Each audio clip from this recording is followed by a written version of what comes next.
So yeah, hi everybody. Continuation of chapter 16. And before the recording came on, was just saying this is, I think, probably the longest chapter in Never. It has a ton of sentences. So I was trying to be judicious in which ones to pick, otherwise the session is going to take us until end of May.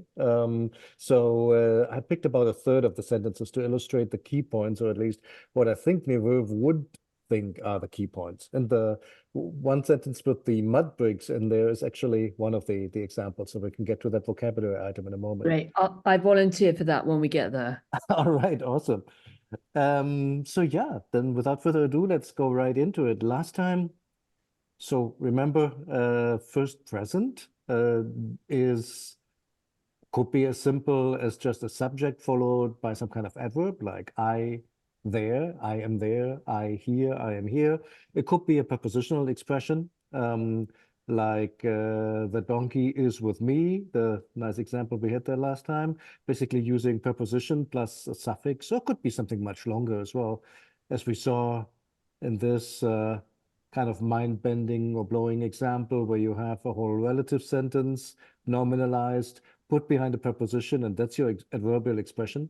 Just like Coptic, Egyptian has no problem with doing that, but it gets tricky is in English, where we have to construct it rather differently. So that's how far we got. Today I wanted to get to the verbs. Before we get to the first present using a verb, I had one more example sentence.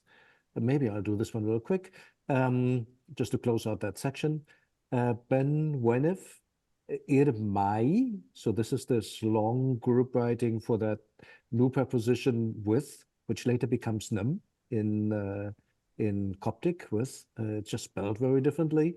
So Irmai later would be nimai, with me.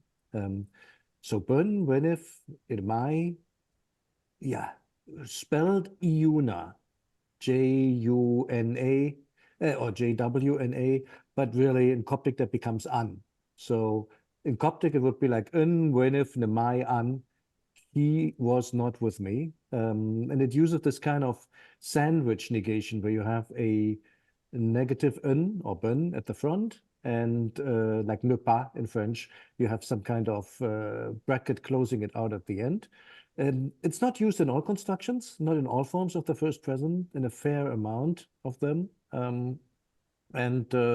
So yeah, if you see that una at the end, just think of it in Coptic as an, or the pas and ne pas in French. It's the same thing. It's just basically closing the bracket, the parentheses. All right, let's leave it there for the prepositional expressions. I think they're reasonably clear. So you negate them by putting burn in front, and otherwise it's just what we discussed. If you need to make it a past tense, you can slap a one in front of it as a past tense converter. And so that's what that is doing in the sentence here.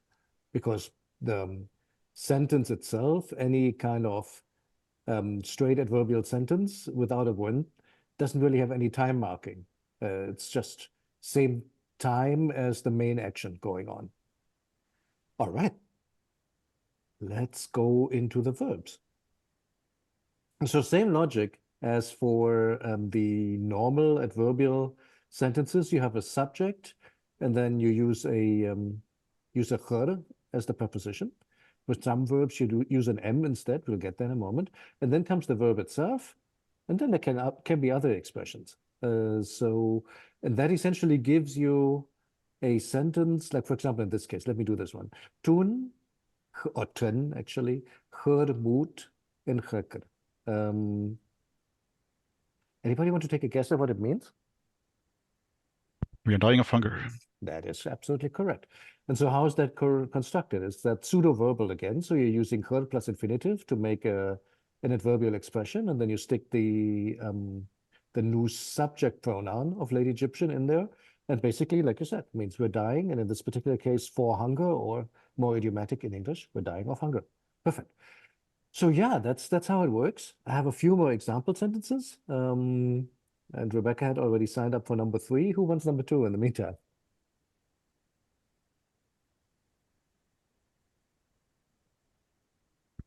Well, I can do it if no one else wants. Go for it. So it's re, tutu, her, I don't know the next word. Oh, I didn't gloss it, my bad. This one is should. shy, and D, so shed. Like, Shed. Okay.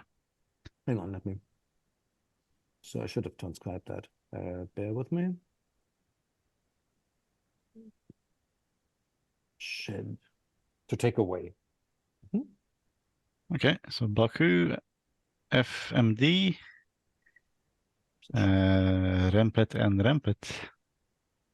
Ah, hang on, you had tutu, shed, right? Shed, Baku, Baku, yeah. Not any kind of Baku, but Baku. Baku F. That's right. Yeah. And MD, MD, perfect. Rempet and Rempet. That is right. In Rampet. Any guess as to the meaning? What one is taken away from his work? He gives year by year. Quite not a bad guess. There are a couple of things in there though. Um,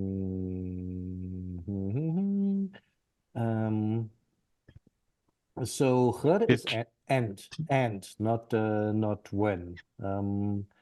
Okay. What would you make out of, forget about the MD for a moment, if you just took that part. Tutu Hershed Bakuf. So one upon Mhm. taking away his work. That's right. So, or if you make it, it's a first present. So if you translate it a bit more fluently into English. That's I don't know. Without the upon is what I'm trying to say. Okay, one take away his work. Right. And one takes away its work or his work, who knows. You need the content.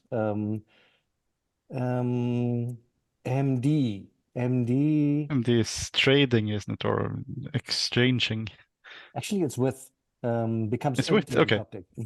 So it's a bit clunky. It's really with, and that's a E at the end. Or J. With me year by year, but okay. It's a bit funny, I agree with you. With me year by year. Let's see what Neveu made out of that. I should have him open somewhere. Neveu, where are you? Here we go.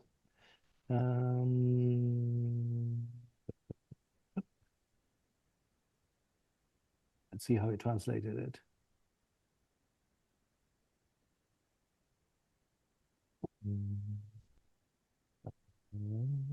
Oh, here we go.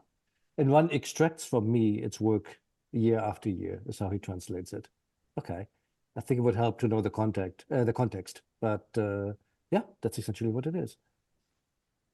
Why MD? Really interesting question. I mean, M by itself can often mean from. So I wonder how that works with MD. Literally, I always translate MD in my head as with. So that makes that sentence a bit awkward. It didn't occur to me to look up more examples of MD to see if it has the meaning from me in other contexts. Would have to look that up. Ramesses Online is a great place to go sentence mining for that. But yeah, otherwise correct. So grammatically, tutu her shed, one is extracting. Interesting here maybe to point out, originally in Middle Egyptian, the pseudo-verbal her plus infinitive was something that's currently going on. I am dying, not generally, but at this point in time, we're dying of hunger because. This sentence, however, translating that one is taking away its work from me year after year is kind of awkward in English because the progressive tense here seems to indicate something that's currently going on. And this here is more like a general statement, year after year. So this is always happening. So I think what Neveu wants to point out here is in late Egyptian, there is no limitation in terms of how to use the pseudo-verbal, the chod plus infinitive. You can use it for things that are currently going on. I'm watching you, and you can use it for something that's generally true, like he's always watching me, no matter what I do. So there's no distinction there in late Egyptian, which is kind of interesting. All right, well done. Should we move to the next one?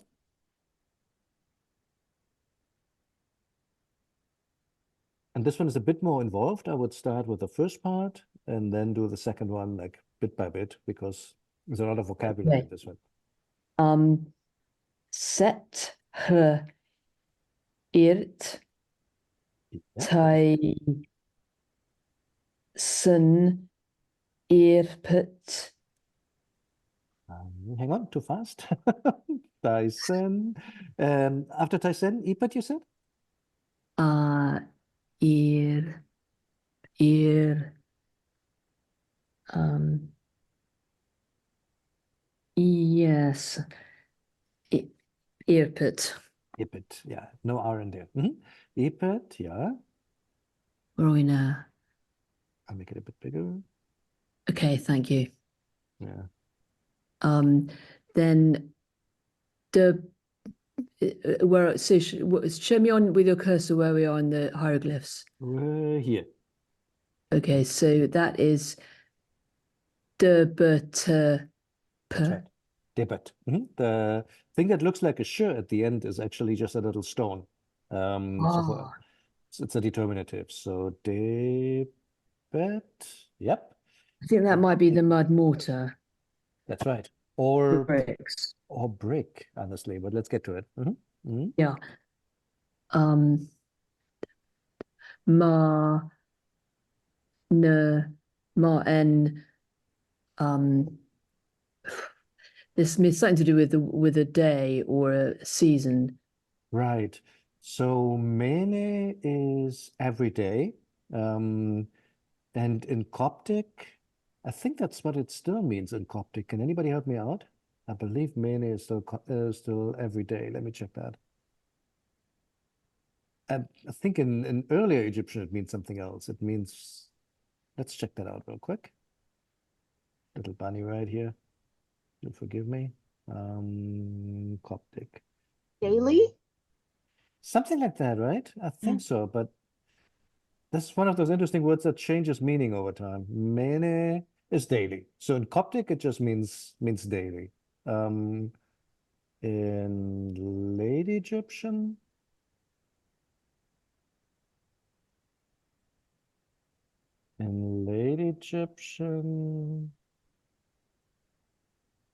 what am I doing here? Ramesses online.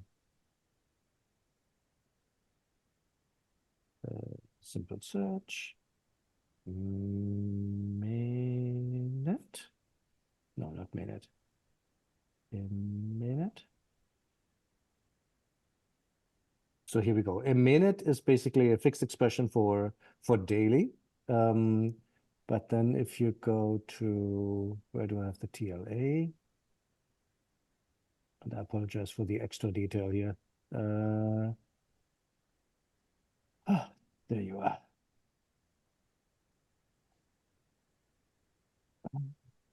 Hmm.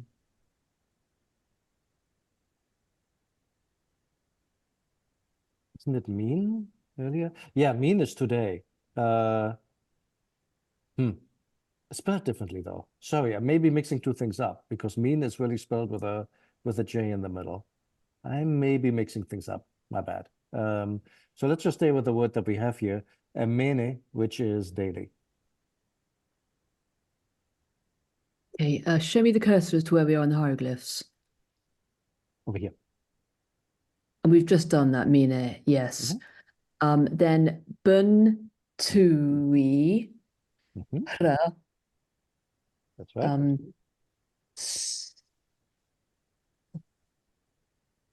Bun hurry to have you got knee here? Yes. Now I looked up knee and it doesn't mean negligent. It seems to mean inert, tired, weary. Which is really what it means. Or maybe even it can mean tired. But it's also in the sense of like lazy. Don't be so Inert. yeah. I think that's why you put negligent here just to, but it's the problem that we discussed earlier. It's more like idiomatic translation into English. Yeah, that's why I find it so confusing. Baku. That's right. And Baku. Almost done. So I've lost the cursor again there. Up here. Sorry about this, everyone. Pa, pa, house.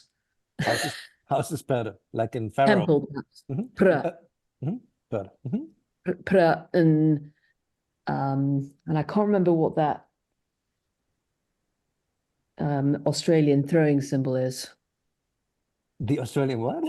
Oh, the boomerang thingy? Yes. It's actually some kind of jaw. It's ma, M Aleph. And Ma. mhm. Ma, tui. Oh, maut. Maut, you got it. Perfect. And that is actually the word that becomes mui in Coptic, which means new. And I should have put that here. Sorry, being a bit lazy. So, all right, great job. Let's put it all together.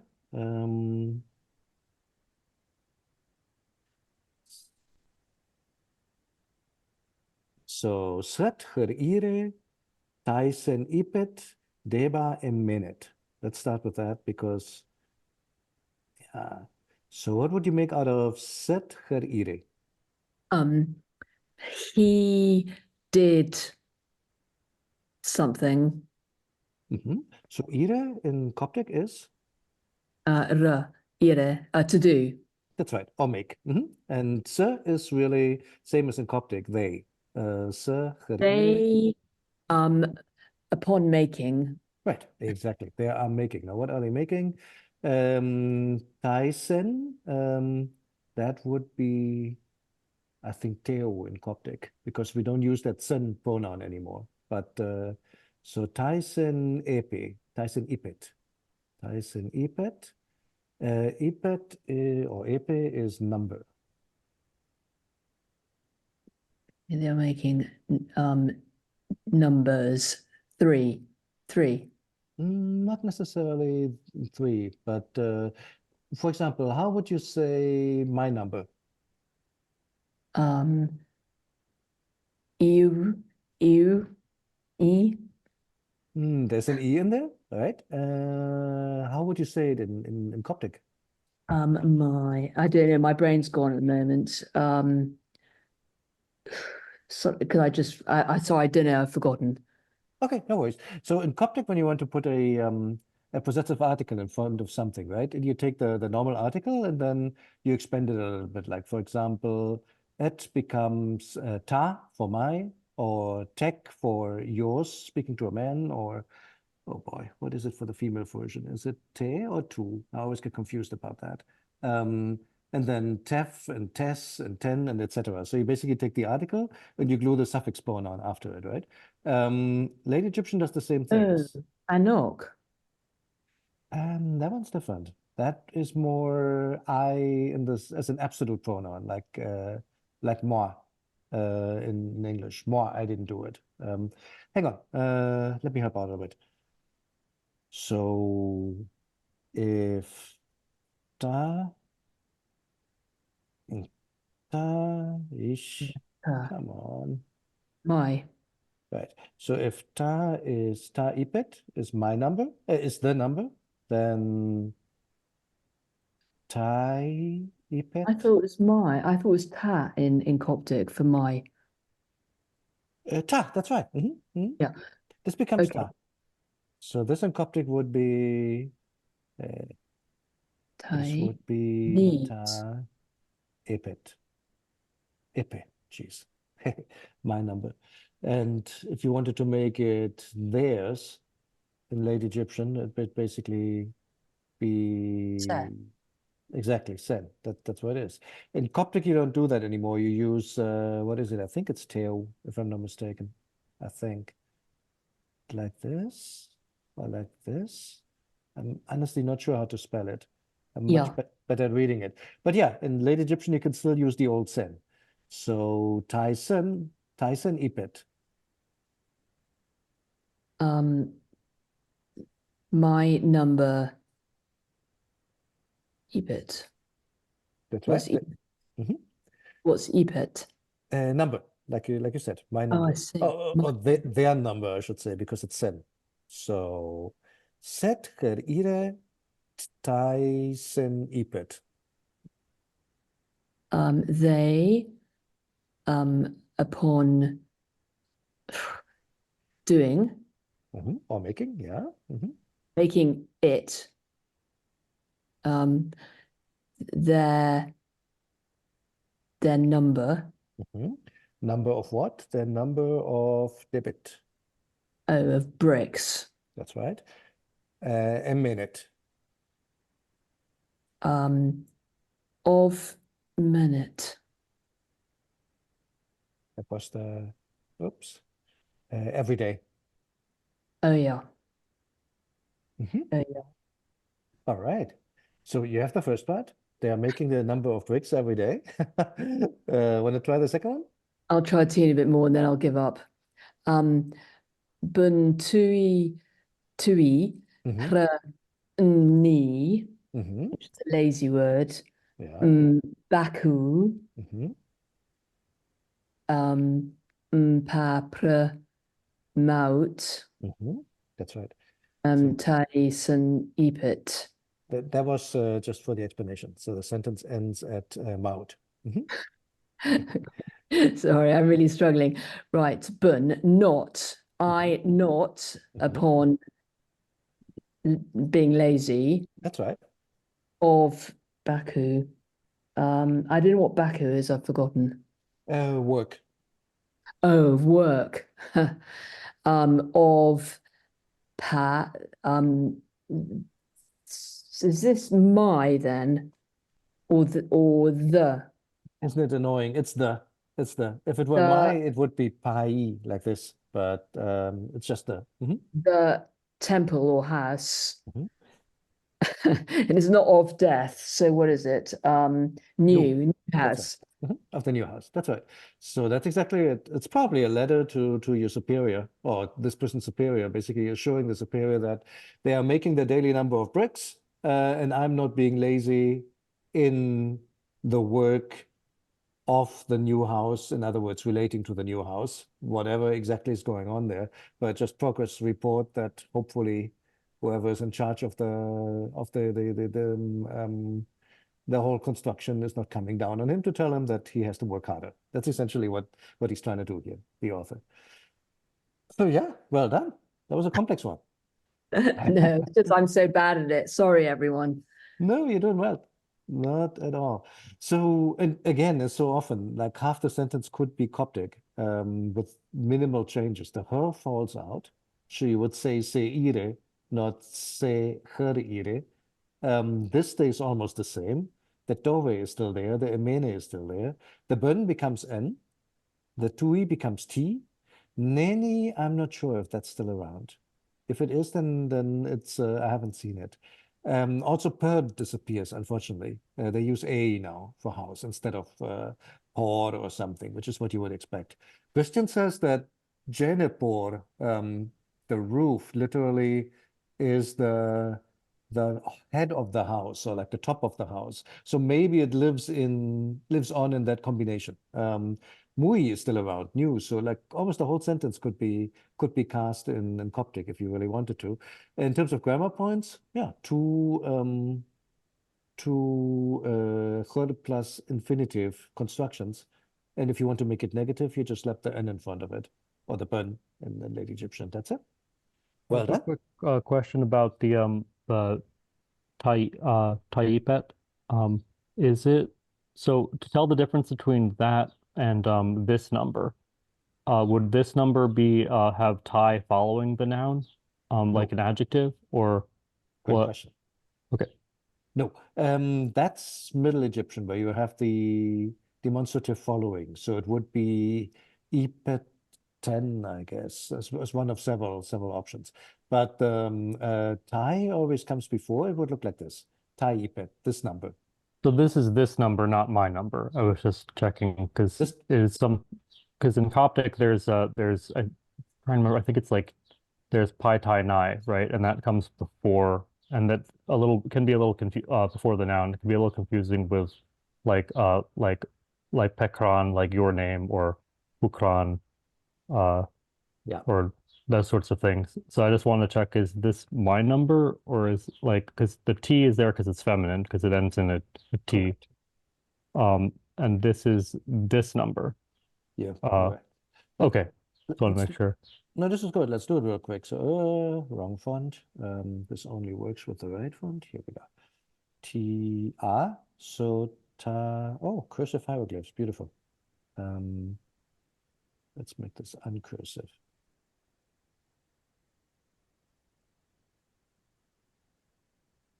Nah. That didn't work. Nice try. Let's try it again. Okay, I give up. It's gonna be cursive. Whatever.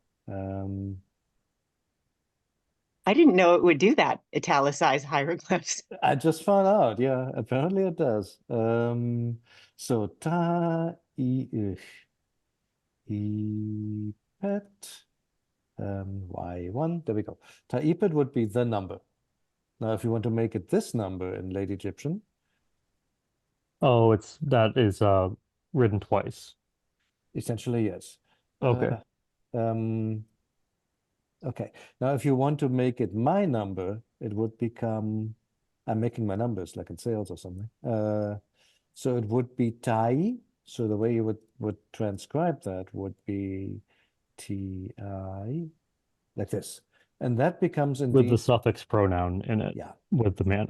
correct. Which is not spelled out phonetically. You only have like the little man or woman there to indicate that it's mine. It could be a B1 woman for a female speaker, and that would be pronounced ta in Coptic. So it's kind of confusing that this here falls out. Yeah, that's helpful to see all three of them side by side like that. Okay. Otherwise yeah, cool. So wanted to make sure I kept all this together. Thanks. No, it's good. It bears repeating, basically. Cool. Sorry, I have a question. At Sure. the end of the sentence, it says Hopper N Maut. What's that N doing? Oops. That's a really good question that I don't have an answer to. Although in Coptic this happens a lot, where you have like Ebrome Indicaius, a man of Righteousness. just. Yeah, thank you. It of makes it an righteousness. adjective, right? Right, it makes it an adjective. Basically, a righteous man would be a man of righteousness. Or you can flip it around. You can say Udicaius in Rome, a righteous of man. Again, means a righteous man. It's the same thing. I'm wondering if it's that, but honestly, So new is working as a noun here, it might, right? like a house of newness. So it seems. Let me see what our friend here is doing for that sentence. Negligent, maybe? Oops. I think the N converts a noun into an adjective sometimes. So you understand. But new is already an adjective, so I'm not sure why it would need Oh, I see. Right. Yeah, that makes sense. Randy might know. He's the Coptic person. What is the "un" for? The "n" for? Acting as a, I would just assume it's for, to make it an adjective like everyone else has said, but otherwise I wouldn't know what it's doing there specifically since Mui there is already an adjective, it looks like. Does Coptic does Late Egyptian have the direct object markers like Coptic has? Or Not no? yet. Okay. I think Not I yet. asked that last week. Okay. Right. No, it's a fair point, but it doesn't seem to have it. Well, that's not just Like an demotic. genitive. go again, Chris. I missed it. I said that's not just an indirect genitive. I think it is. The question is why. But why? Because it's an adjective, not a noun. So why would there be a genitival adjective before an adjective? No, I'm saying, Just but be noun adjective, new house. adjectives can be nouns though. Adjectives can act as nouns. So Maud here seems like it's acting as a noun. Yeah, that's what I'm asking. Yeah, Because that makes sense. normally there would be no need for an N here since it's already an adjective. You would just say house new. And maybe this is it. So Maud, nouveauté, in other words, something new. And then the adjective itself, which doesn't have a T in it. So now I wonder, did they spell the T just because? Let's take a look at how this. Oops, it's not spelled Could at it be all. because they build the house anew? So it's not a new house, it's just a house rebuilt. Now we really need the original context, right? Good point. Could look it up. Give me a quick moment here. So Mao is new. We had it with the extra T at the end, right? I really don't know. Extra That would T make it sound like an adverb, anew, like if you're using that English Right. comparison. I don't know. I think it's what you all have been saying, namely that is a nominalized adjective. And so it functions exactly the way you see it later in Coptic, where all the adjectives become nouns, and then you connect them by an N. I think that's what it is. It's the only thing that makes sense for me here. Could you have said per mau? In earlier Egyptian, you definitely could. And you can still do this for example, for a, for large, and you can do it for some other adjectives as well. So I'm not completely sure. It's a really interesting question. Completely missed it when going through it. How much? Oh, look at this. Also in Maui.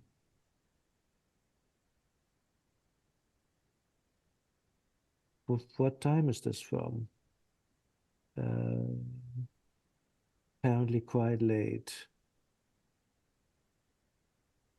You guys see that? It's the same thing here. It's a new leaf of papyrus in Maui. So it's the same, something supposed to be drawn upon a new fresh leaf of papyrus.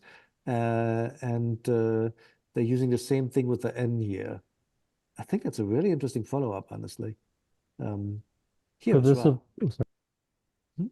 Could this have also been an intransitive verb to begin with, and then it gets used as sort of a participle or noun, and then that gets used as an adjective? I'm not sure, because I mean there are a lot of adjectives and verbs that kind of seem like the same concept when you're just describing a state of being, like something is new, to be new. Those are both kind of a similar category. I know No. I don't know. there's a thing in Middle Egyptian where you want to make a noun of something abstract, you attach a bread loaf to it. It's kind of like one of these derived words again. I saw a translation up there a little bit if you scroll up with anew at the very end in This English. one, huh? Yeah, I just saw that one. So that's interesting. Sejim or Sajim in Maui. Here Mhm. of new, here again.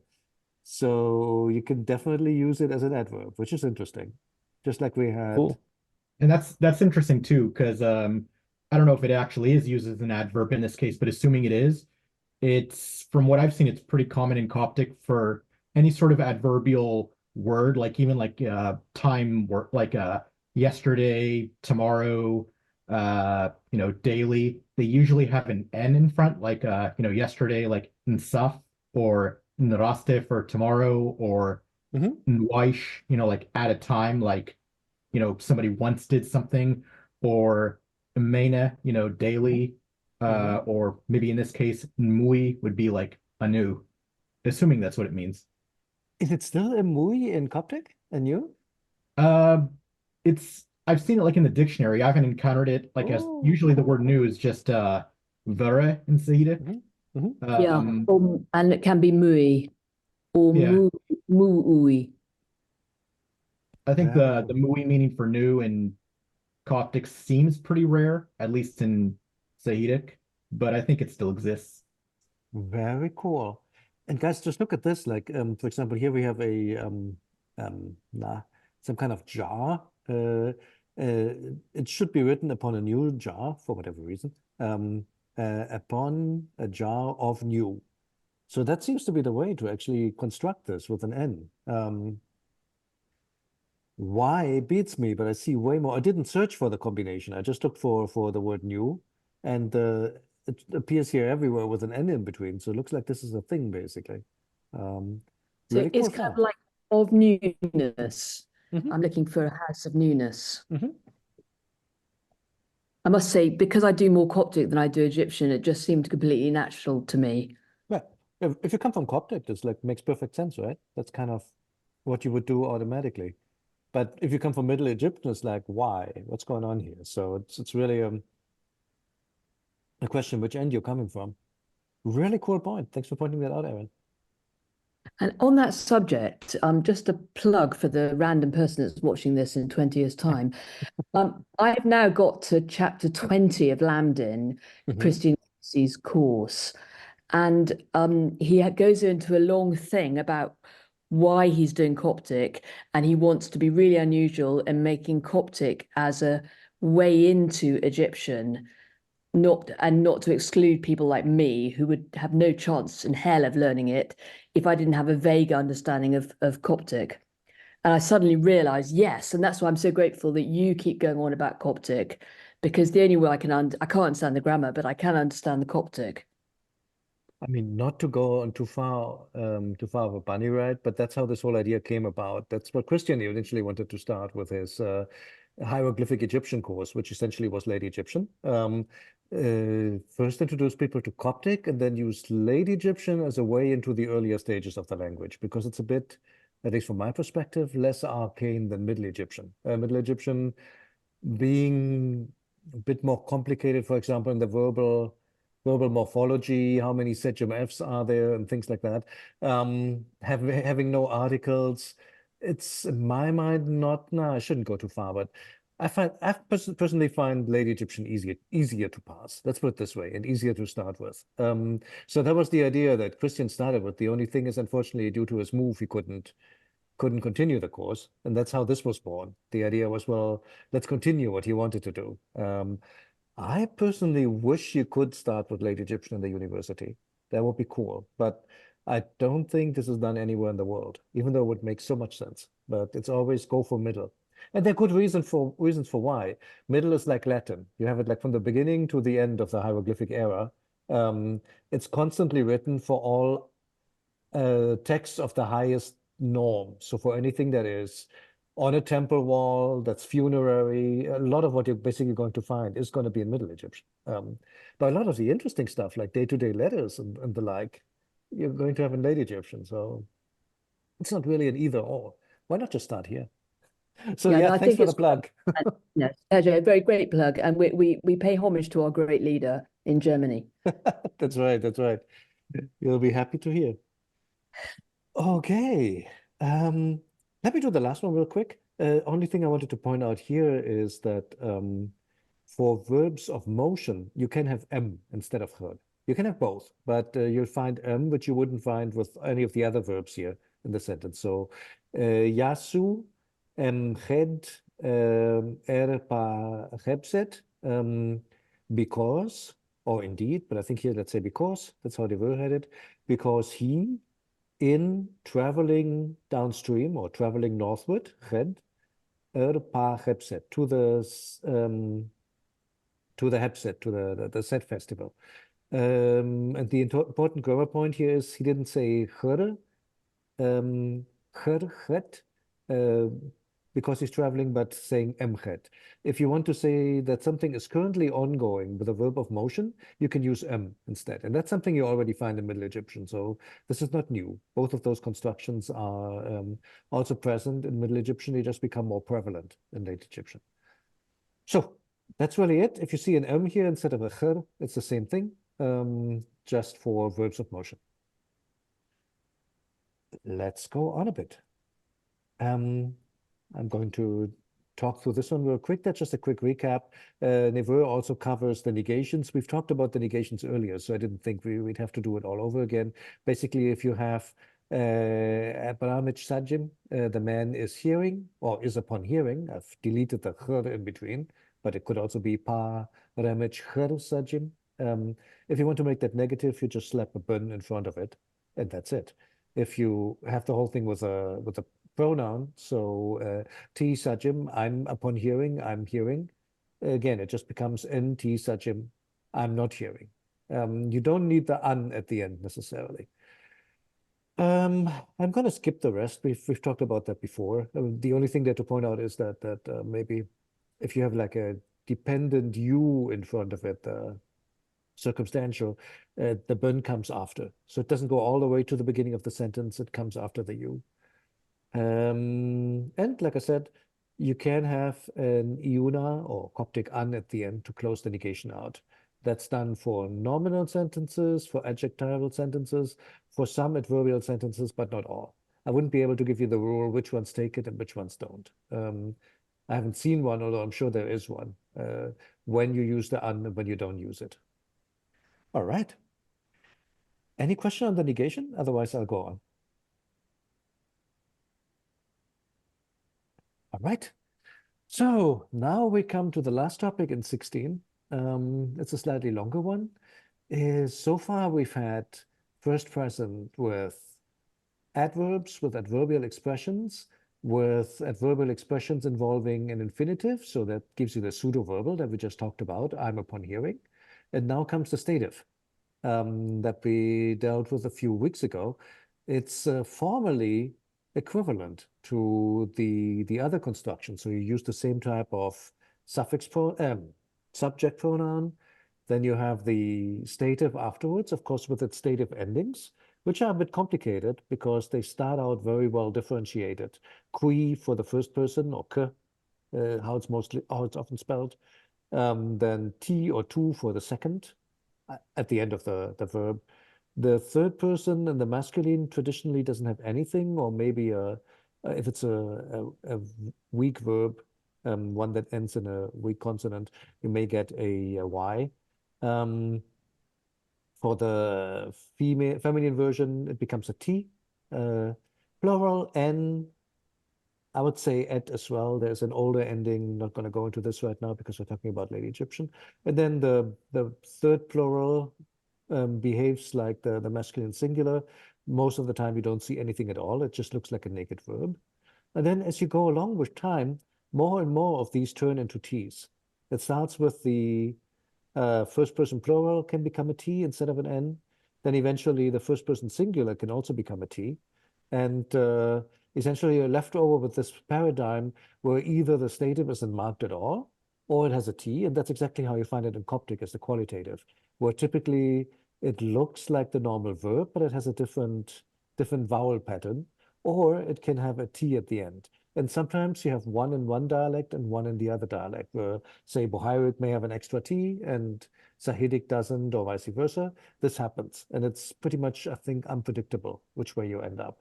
That is because you have this whole complex process where a fully differentiated inflection pattern essentially gets reduced to two forms over time. All right, so you have the subject, you have the verb. If you're lucky, it's marked by a more or less distinctive stative ending. And then the rest of the sentence behaves as it always does. Meaning of the stative. So meaning of the stative, it's an old past tense. So it means that something has happened. And that can have two outcomes. It can mean you're dealing with the result, the status that you're currently in, the state that you're in. That's why it's a stative.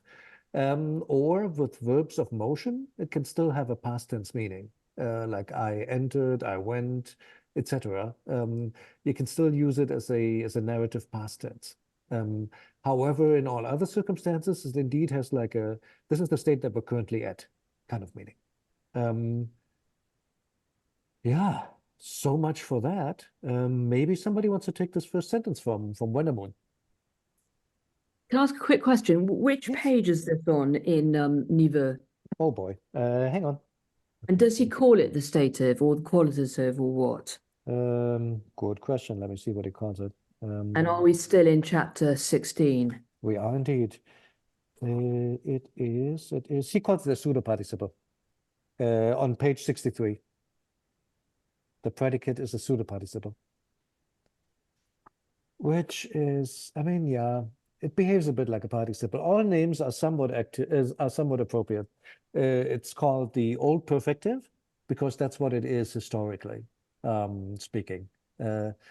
You could think of it as putting the verb in the person or whatever into a certain state, so that's why it's a stative. In Coptic, it becomes the qualitative, and it's behaving a bit like a participle, so you can also call it a pseudo participle. I mean, pick your pick. All four are correct in their own way.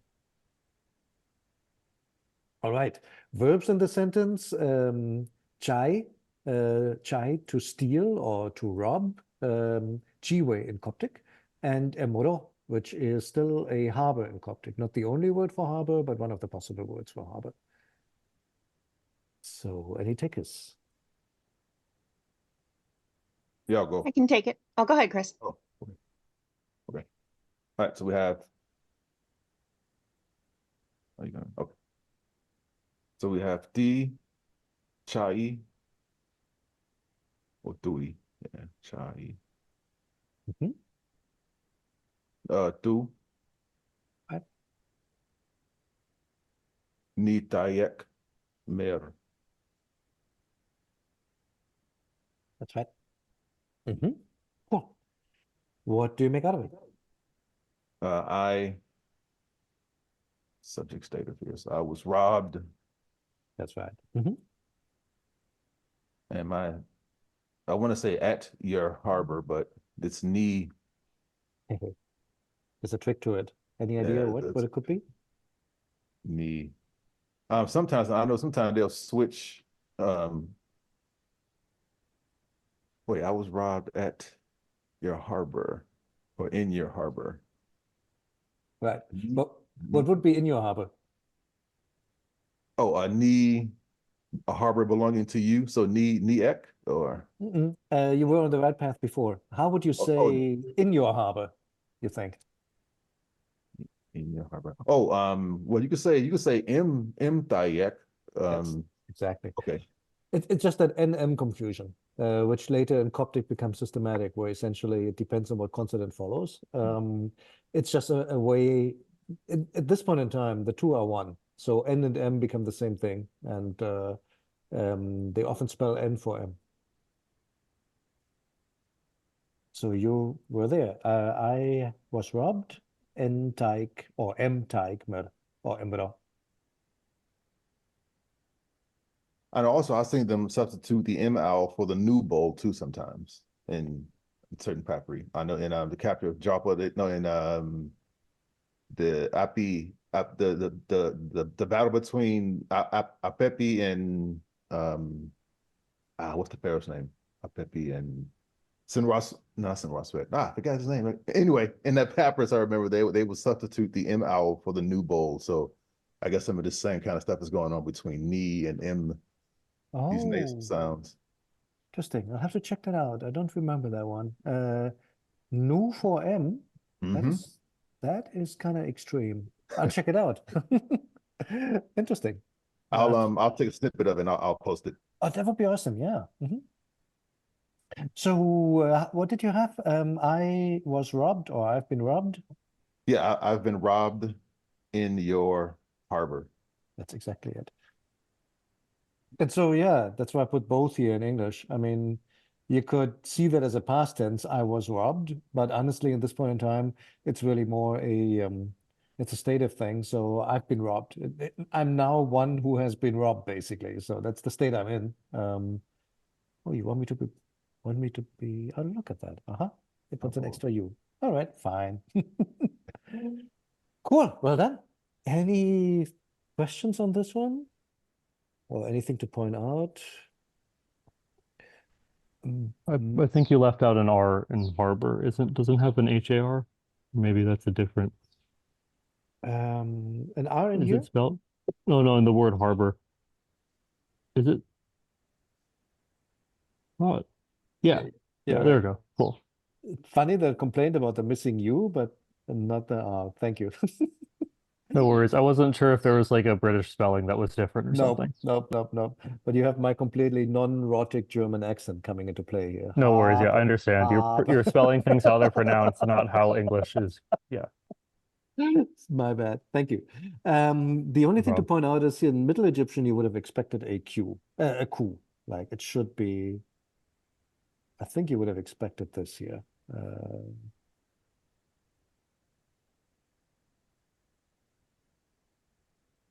But that's not what it is. It's true because we're already in this stage of the language, where basically from 20th to 21st dynasty, the K essentially becomes a T.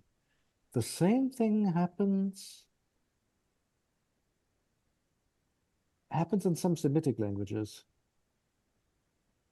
The K is there, I think, in Akkadian, but I think it's not there in Hebrew. Oh boy, would need somebody to help me out on that one.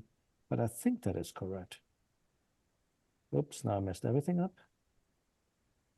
In which situation? For biblical Hebrew, the past tense ending. Like how would you say I read? Oh, katabti. So it's a T already.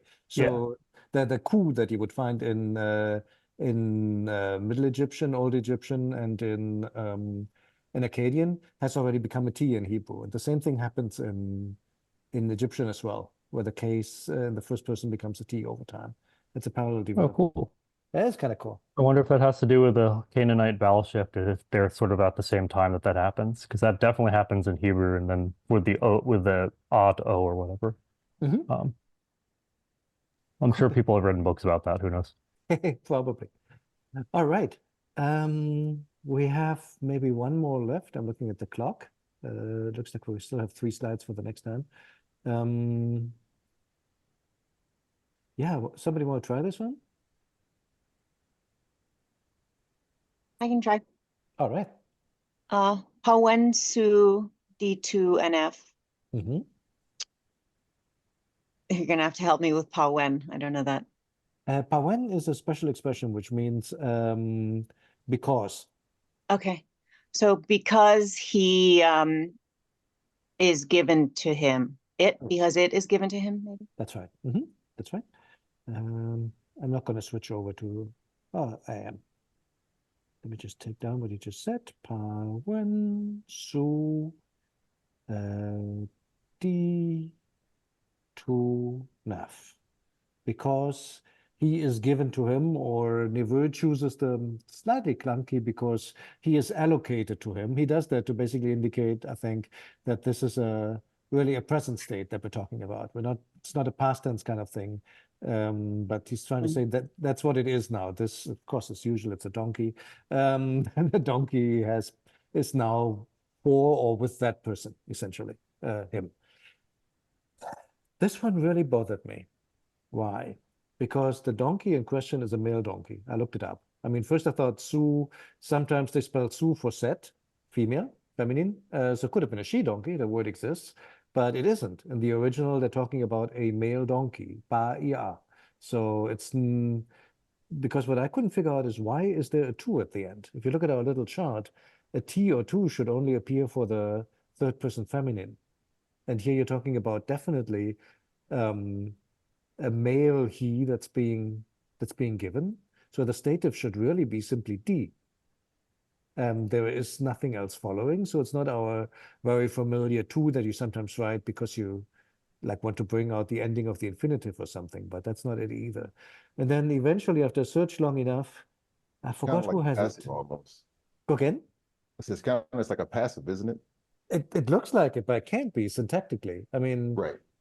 that would be something completely different, like Su D Tufnef or something. You could do that. It would be possible, maybe. Although then you wouldn't say Su, you would say Intof probably. If you wanted to say like he, as for him, he was given to him or something. So it Could it can't be be a it? passive. Sorry, could it be it? Like he meaning it, because there are only 2 grammatical genders. Is that what? Nope. Good idea, but no, Okay, unfortunately no not worries. either. No, I think I found it eventually in Cherny. There is a rare case of the third person masculine taking the 2 as well. And that's what this must be. He had another example for it, so this is not the only one. It's not very common, but apparently sometimes they use the feminine ending in the stative also for the masculine. So I think that's what that is. In case that anybody goes through the chapter and gets hung up on it, that was the best solution I could find. But it's weird. Normally it should just be D, not D2. On that note, should we close for today? We're right on the hour.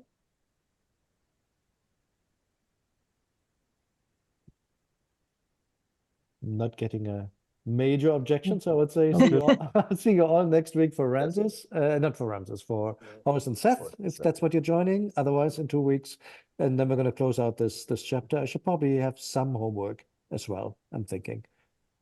Partially because I only have 1.5 slides left, so that's not enough for a whole hour. Okie doke. Cool. Unless you get me to translate it, in which case we'll. No, stop. No worries at all. All right, Thank everybody. you. Have a Bye. great Great day. weekend. Thank Bye-bye. you. Thank you.